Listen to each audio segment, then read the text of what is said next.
The Uttar Pradesh Chief Minister Yogi Adityanath today expanded his cabinet with former Congress leader Jitin Prasada, the most high-profile new face in the ruling BJP state government. The expansion comes months before the assembly polls in the politically key state, and the newly inducted members have been chosen with that poll arithmetic in mind. What really was the calculation behind all of this? We're joined by the senior BJP leader Alok Vats. We're also joined by Supriya Shrinate of the Congress. Mr. Vats, let me come to you first. The Samajwadi Party actually says that all of this is essentially eyewash. The model code of conduct comes into place in a short period of time. So this is just getting your election focus, community and caste representation sorted. This has nothing to do with governance at all. Is that correct? No, it's not correct. Even last minute changes are made in any team, and the captain has the right to reshuffle his team at any time, whether even if he's in the last inning or last over. There's nothing unusual about it. It's done all in the right earnest.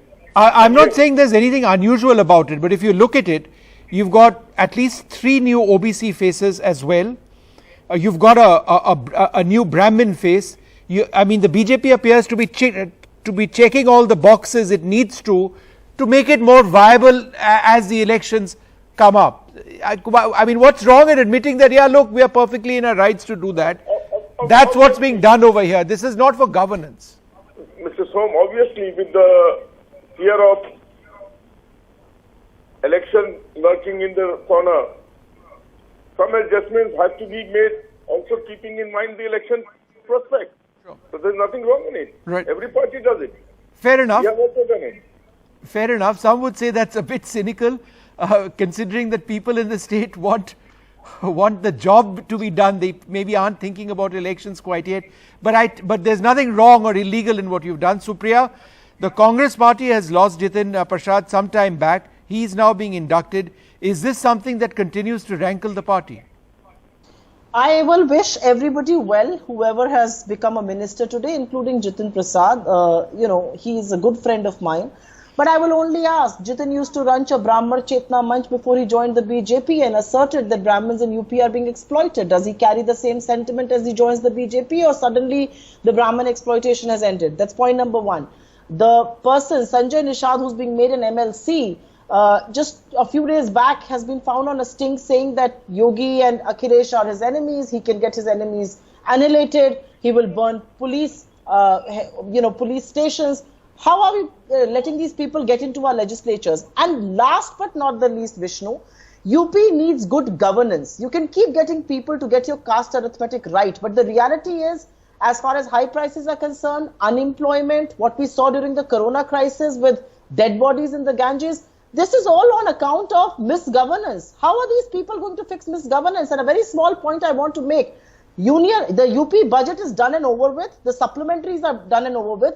What are these new guys going to do? And I agree with the people from the opposition who say that the model code of conduct will kick in. So then you should just put up your hand and say, we did this blatantly and brazenly to get our caste arithmetic right. But guess what? That is not going to assure you win this time, because everybody in UP has been affected by the misgovernance of the BJP. In fact, I wanted to ask Mr. Vats a little bit more about Sanjay Nishad. There was a sense that he would be included, but I believe he's not been included. His is not in the name. But he's an MLC. Right. He's been made an MLC. He's not there as part of the cabinet expansion this time around. Why has that taken place? Why has his name not been included? Well, that is the prerogative of the chief minister. If he doesn't wanted him to be included, he is not included. As simple as. But yes, people from that community have found their representation there. And let me tell you one thing. As Supriya was saying that very soon the model code of conduct will come and there will be no room left for these people to do anything. What happens in Punjab? Here there are just 6 people. There the whole cabinet has been changed. The whole thing has been reshuffled. And there also the election is around the corner. What will happen there to the whole I will team? answer that question. They will have nothing to do. But Supriya, that's exactly the same thing. Go ahead, I will Supriya, answer answer. that. Yes. I will answer that question. Again, 6 people here, the whole cabinet has been reshuffled. Okay, I will answer that question, sir, and I was anticipating it. I will answer it. If you let me allow, Mr. Alok, if you keep quiet. Just 1 second, Supriya. Let him finish his sentence. I'll come to you after that. Supriya, I have not completed my sentence. Please hold your Go tongue. ahead, sir. Yes. And as regards UP, she was saying about unemployment and other things. Look, the way UP government has fought against Corona is the best. Sir, the in UP country. government's fight against Corona needs an entire program, maybe 10. That's not the focus over here. But I think the point that you made about Punjab, Supriya, will you take that on? You criticize the BJP in UP. You've done the same thing with elections in Punjab. No, I will tell you where the difference is. In Punjab, relax, sir, it's my turn to speak. In Punjab, there is a new chief minister. He, of course, and I say, even Yogi Adityanath's prerogative is right. He can elect as many ministers as he wants to. There were 53 in his cabinet. The constitution allows the space for 7 more, which is 60. He's gone and filled that limit. It's his prerogative. I'm not denying that. In Punjab, the difference is there's a new chief minister in place. He wants a new team. Some have been retained, some have been let go off. The reality is that in Punjab, what is happening is But it's also being done ostensibly with elections in mind, Supriya. No, Vishnu. What we are not doing in Punjab is calling up the media and saying play up this caste and play up that caste. Why are so many people from the BJP and UP giving calls to journalists and saying this is the caste we have got into the cabinet, this is the caste from here, this is the region? What is this all about? Is politics going to be reduced only by caste arithmetic, or is governance going to find some favor? No, but what governance is the Congress going to achieve in Punjab, because the elections come up in what, less than 100 days?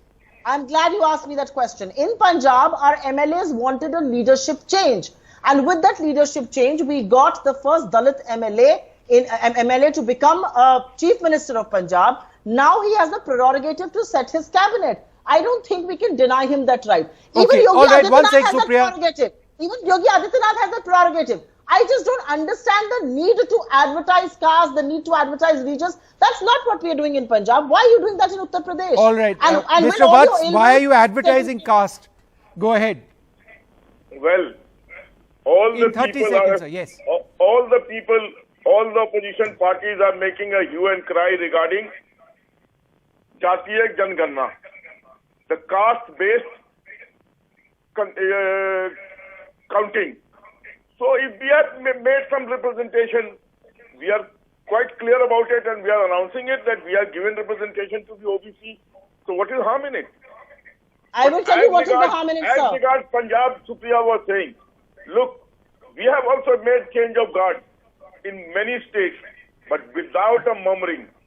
Look the way it happened in Punjab. It was not. Let's not get too carried away. There were 200 MLAs who were sitting on protest against the chief minister of Uttar Pradesh. That is the reality of Uttar Pradesh that you want to mask. You cannot. All right. Okay, look, I need to wrap this entire program up. It's quite clear that what has been done, and Mr. Vats says that of course it's being done with elections in mind. What necessarily is wrong? The Congress said that as far as Punjab is concerned, they needed a change of leaderships. But many would suggest that all of that in Punjab is also being done with elections in mind. Two sides of the same coin. Who knows? We're going to take a short break. More coming up.